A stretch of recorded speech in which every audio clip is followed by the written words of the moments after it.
Good morning बच्चों। बच्चों, जैसा आपको दिखाई दे रहा है, हमारे पास आज की कक्षा में कक्षा 6 रहेगी और इसमें पाठ्य पुस्तक है विज्ञान की जिज्ञासा। और इसमें अध्याय 7 है पौधों को जानिए। पौधों को जानिए अध्याय का नाम है बच्चों। तो इस अध्याय को हम पाठ्य पुस्तक में समझेंगे। तो इसमें देखिए, इस अध्याय में जैसे आपको नाम से ही पता लग रहा है, पौधों को जानिए, यानी इस अध्याय में हम पौधों के बारे में बात करेंगे। पेड़ पौधे जो भी हम अपने आसपास देखते हैं उसके बारे में अच्छे से विज्ञान की पाठ्य पुस्तक में पढ़ेंगे, समझेंगे। जैसे आपके पास है पहला ही प्रश्न शुरू में, बाहर निकलकर आपने चारों ओर के पौधों का परीक्षण कीजिए। तो ये कहता है कि आप अपने घर के आसपास बाहर जाके देखें, जितने भी तरह के आपको पेड़ पौधे दिखाई देते हैं उनका आपने परीक्षण करना है। तो आप देखते हैं कि कुछ पौधे छोटे हैं, कुछ विशालकाय हैं, जबकि कुछ धरती पर हरे धब्बों की तरह दिखाई देते हैं। यानी आपको अपने आसपास कुछ पौधे तो बहुत छोटे दिखेंगे, कुछ बहुत बड़े दिखाई देते हैं, और कुछ ऐसे भी पौधे हैं जो बिल्कुल छोटे हैं, जो धरती के साथ ही चिपके हुए हैं, एक तरह से बहुत छोटे हैं। कुछ पौधों की पत्तियां हरी होती हैं, जबकि कुछ की पत्तियां लालिमा युक्त होती हैं। यानी कुछ पौधों की पत्तियां बिल्कुल हरी होती हैं और कुछ पौधों की पत्तियां ऐसी भी होती हैं जो बिल्कुल लाल होती हैं। कुछ पौधों में फूल बहुत बड़े होते हैं और लाल होते हैं, और कुछ नीले, और कुछ पौधों में पुष्प ही नहीं होते। यानी इसमें क्या है, आपने तरह तरह के फूल देखे हैं, पौधे देखे हैं। तो सभी पौधों में फूल, किसी के बड़े फूल हैं, लाल फूल हैं, किसी में नीले हैं, कई पौधे ऐसे भी हैं जिनमें फूल लगते ही नहीं हैं। तो अपने घर के आसपास, विद्यालय के रास्ते में, बाग बगीचे एवं विद्यालय प्रांगण में अनेक हरे पौधे देखे होंगे। आइए हम पौधे के विभिन्न भागों के विषय में जानें। इससे हमें विभिन्न प्रकार के पौधों के विषय में ज्ञान मिलेगा और उनके बीच में अंतर क्या होगा, अंतर समझने में सहायता मिलेगी। क्या आप चित्र 7.1 में पौधे के तने, शाखाओं, जड़, पत्तियों इत्यादि को नामांकित कर सकते हो? तो इस भाग में रंग भरिए। तो हमारे पास जैसे ये चित्र है, दिया गया है 7.1 चित्र दिया गया है आपके पास। तो यही है भाग, पौधे के भाग। यानी आपके पास ये चित्र दिया गया है, तो इसके आपने चित्र बनाना है बच्चों, और इसके विभिन्न भागों के बारे में लिखना है। जैसे सबसे पहले नीचे क्या है, जड़ें दिखाई दे रही हैं सबसे नीचे, तो इसका नाम हमें ऐसे लिखना है, जड़। क्या लिखना है बच्चों? जड़ लिखना है। ऐसे ही आपने इसका तना लिखना है। अब तो ये इसका जो है बीच में जो मोटा भाग है वो क्या है, इसका तना है बच्चों। क्या है? तना। यहाँ पे आपने तना लिखना है, ठीक है, तना। फिर उसके बाद है आपके पास, फिर पत्तियां लिखनी है। तो ये जो आपको दिखाई दे रही हैं, ये क्या है बच्चों, इसकी पत्तियां हैं।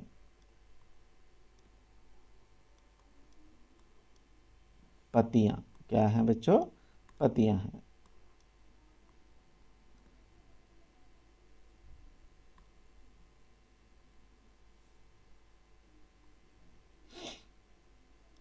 ठीक है।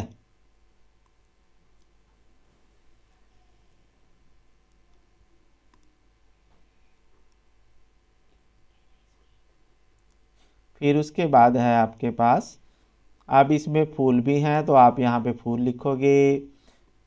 और ये भी फूल है जैसे। तो इस तरह से आपने अलग अलग भाग इसके लिखने हैं। तो जब भी ये आपने चित्र बनाना है तो आपने इसमें कलर भी करना है। जैसे तने में आप भूरा रंग कर दोगे और पत्तियों में हरा रंग कर दोगे और जड़ भी भूरी आपने दिखानी है। और ये फल हैं बच्चों इसके, ये क्या है, फल है। तो इस तरह से आपने ये पिक्चर बना लेनी है अपनी कॉपी में। अब आगे चलते हैं। तो इसमें देखिए आपके पास क्या है बच्चों, ये कहता है कि आइए प्रकृति की सैर करें और पौधों से मित्रता करें। तो इस विषय में अधिक जानकारी प्राप्त करें। तो इसमें चित्र 7.2 में दिखाया गया है। जैसे ये बच्चे हैं, ये अपने आसपास जो भी पेड़ पौधे इनको दिखाई दे रहे हैं, तो जैसे ये तने को माप रहा है पेड़ के, और ये नीचे जो है ये छोटे छोटे पौधे भी हैं। यानी देखिए धरती पे छोटे पौधे भी हैं और ये बहुत बड़ा पेड़ भी है, वृक्ष बोलते हैं इसे। और कुछ पौधे ऐसे भी हैं जो छोटे हैं। तो इस तरह से जब भी आप प्रकृति में जाओगे तो आपको विभिन्न प्रकार के पौधे दिखाई देंगे। तो विभिन्न प्रकार के पौधों के अनुसार हम पौधों को शाख, झाड़ी और वृक्ष में डिवाइड कर लेते हैं। शाख, झाड़ी और वृक्ष। तो इसमें देखिए उन पौधों के तने और शाखाओं को ध्यानपूर्वक देखिए जो आपसे कम लंबे हैं, जिनकी लंबाई लगभग आपके बराबर है, और जो आपसे बहुत अधिक लंबे हैं। तो आपने ऐसे वृक्ष, ऐसे पौधों को देखना है जो आपसे छोटे हैं। क्या है बच्चों, जो आपसे छोटे हैं। ठीक है। तो आपने सबसे पहले देखना है ऐसे पौधों को जो आपसे छोटे हैं। फिर उसके बाद आपने देखना है जिनकी लंबाई लगभग आपके बराबर है। और तीसरे नंबर पे आपने उन पेड़ को देखना है जो आपसे बहुत अधिक लंबे हैं। तने को आपने स्पर्श करना है और यह जानने के लिए कि तना कोमल है, कठोर है, इसे धीरे से एक और मोड़ने का प्रयास कीजिए। ध्यान रखें कि वह टूटे नहीं। तो लंबे पौधों के तने की मोटाई मापने का प्रयास कीजिए। तो जैसे आपको चित्र में दिखाई दे रहा है, आप ऐसे पौधों को देखें। जैसे ये है, ये बच्चा है, ये बहुत बड़ा तना है इसका, और इसके तने को अपनी भुजाओं के द्वारा मापने की कोशिश कर रहा है, लेकिन तना बहुत बड़ा है। और ये बच्चा है जैसे, तो इसका जो ये पौधा है ये इस बच्चे के लगभग बराबर है। और ये लड़की है जो ये बिल्कुल छोटे पौधों के का निरीक्षण कर रही है जो इससे बिल्कुल छोटा है। तो बच्चों जो बड़ा पेड़ है इसे तो हम वृक्ष कहेंगे, जिसका तना बहुत मोटा है, मजबूत है और बड़ा है। और जो ये छोटा बच्चा है ना, इसमें पेड़ का तना बिल्कुल बारीक होता है और थोड़ा मजबूत होता है इसका तना, और जो जिसकी लंबाई थोड़ी छोटी होती है इसे हम झाड़ी कहेंगे। और जो ये नीचे पेड़ पौधे हैं, छोटे हैं, बिल्कुल कोमल है, हरे हैं सारे, तो इन्हें हम शाख कहते हैं। तो ये पेड़, झाड़ी और शाख, या शाख, झाड़ी, वृक्ष, तो 3 कैटेगरी में मुख्य है, 3 वर्गों में हम पौधों को बांटते हैं। तो इसी के अनुसार देख लेते हैं हम। तो हमारे पास ये टेबल है, जैसे 7.1 टेबल है पौधों के समवर्ग, यानी पौधों के बारे में आपने देखना है। जैसे टमाटर है, क्या है, पहला टमाटर।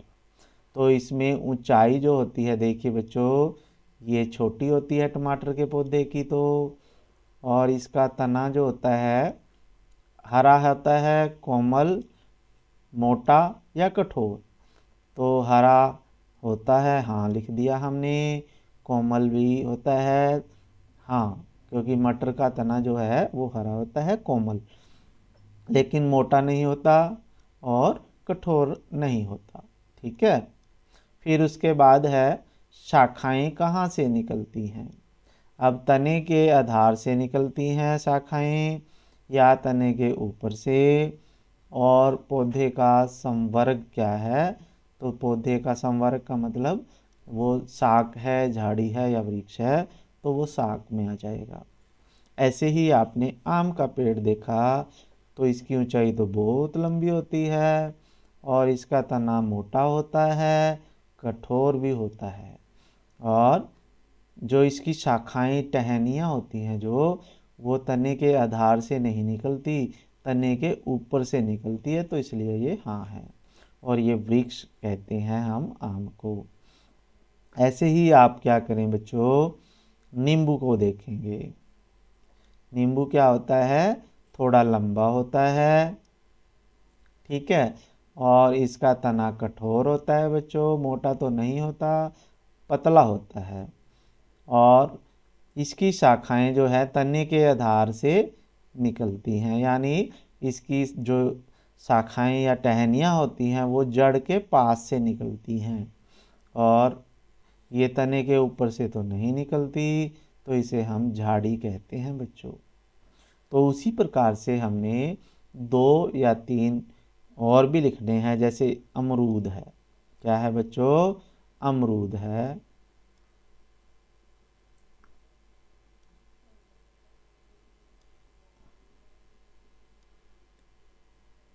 ठीक है, तो अमरूद के बारे में आपने लिखना है।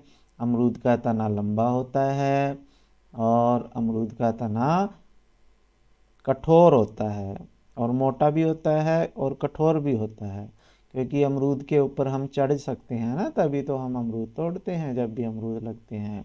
और तने का आधार कैसा है बच्चों? तने के आधार से उसकी शाखाएं नहीं निकलती, तने के ऊपर से निकलती हैं, तो यहाँ पे हाँ लिखोगे। और ये क्या है बच्चों? वृक्ष है। क्या है? वृक्ष।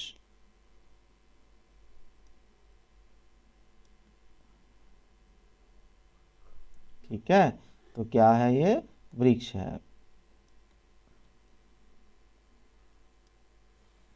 फिर उसके बाद आप 1-2 पेड़ और भी लिखोगे।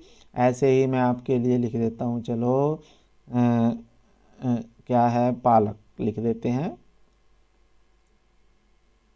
ठीक है, क्या लिखें? पालक।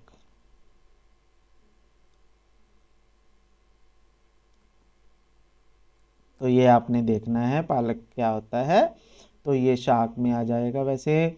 और ऐसे ही आप कुछ और भी लिख लेते हैं, नींबू है जैसे, यहाँ पे गुलाब लिख लेते हैं हम। गुलाब, गुलाब झाड़ी में आ जाता है बच्चों, क्योंकि उसका तना पतला होता है और वो थोड़ा कठोर होता है।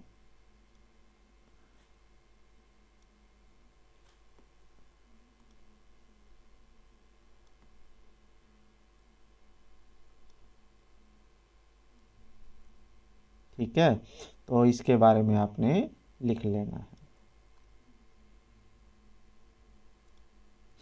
फिर उसके बाद नेक्स्ट चलते हैं, ये 2-3 आपके लिए छोड़ देता हूँ। पालक में आपने क्या लिखना है बच्चों? इसका तना हरा होता है और कोमल होता है और ये तने के आधार से इसकी शाखाएं निकलती है और ये शाख होती है बच्चों। क्या है? शाख है। क्या है? शाख।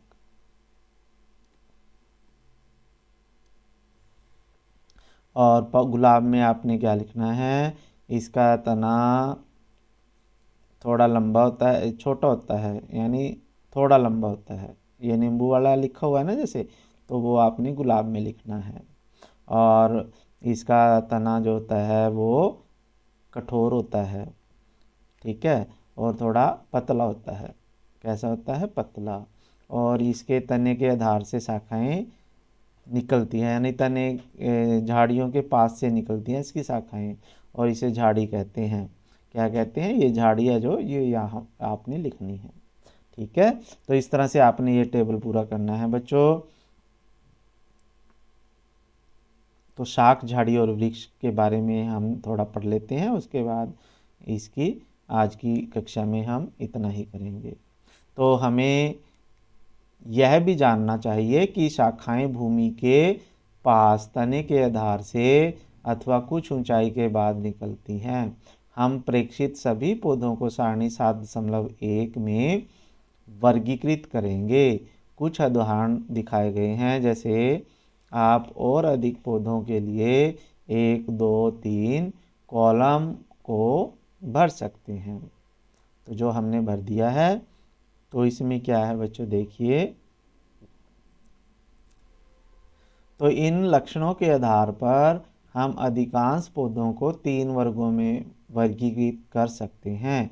ये वर्ग हैं शाक, झाड़ी, वृक्ष। तो शाक किसे कहते हैं बच्चों, आप इसके बारे में आंसर ये लिखोगे। जो शाक होता है उसका आंसर ये है, हरे और कोमल तने वाले पौधे शाक कहलाते हैं। ये सामान्यतः छोटे होते हैं, जैसे आपको चित्र में दिखाया गया है, ए चित्र है जो ये, तो ये क्या है बच्चों, शाक है। और अक्सर इनमें से कई शाखाएं नहीं निकलती, तो ये शाक है, हरे होते हैं ये। ऐसे ही हम क्या करें बच्चों, झाड़ी के बारे में लिख लेते हैं। अब झाड़ी की जब आप डेफिनेशन लिखोगे तो आप यहाँ से लिखोगे, कुछ पौधों में शाखाएं तने के आधार के समीप से निकलती हैं। तना कठोर होता है परंतु अधिक मोटा नहीं होता, इन्हें हम झाड़ी कहते हैं। जैसे गुलाब आप लिख सकते हो, नींबू आप लिख सकते हो, इसका उदाहरण। फिर वृक्ष, वृक्ष किसे कहते हैं, वृक्ष का आंसर आप लिखोगे, पौधे बहुत अधिक ऊंचे होते हैं, इनके तने सुदृढ़ होते हैं और गहरे होते हैं, यानी भूरे रंग के होते हैं। इनमें शाखाएं भूमि से अधिक ऊंचाई पर तने के ऊपर भाग से निकलती हैं, इन्हें हम वृक्ष कहते हैं। जैसे आम का वृक्ष है, अमरूद का वृक्ष है, और भी आप बहुत सारे वृक्ष लिख सकते हो। तो आज की कक्षा में बच्चों हम इतना ही करेंगे, बाकी हम नेक्स्ट वीडियो में करेंगे। ठीक है, आशा है आपको समझ में आया होगा। तो फिर हम अगली कक्षा में मिलते हैं, तब तक के लिए आपको धन्यवाद। जय हिंद, जय भारत बच्चों।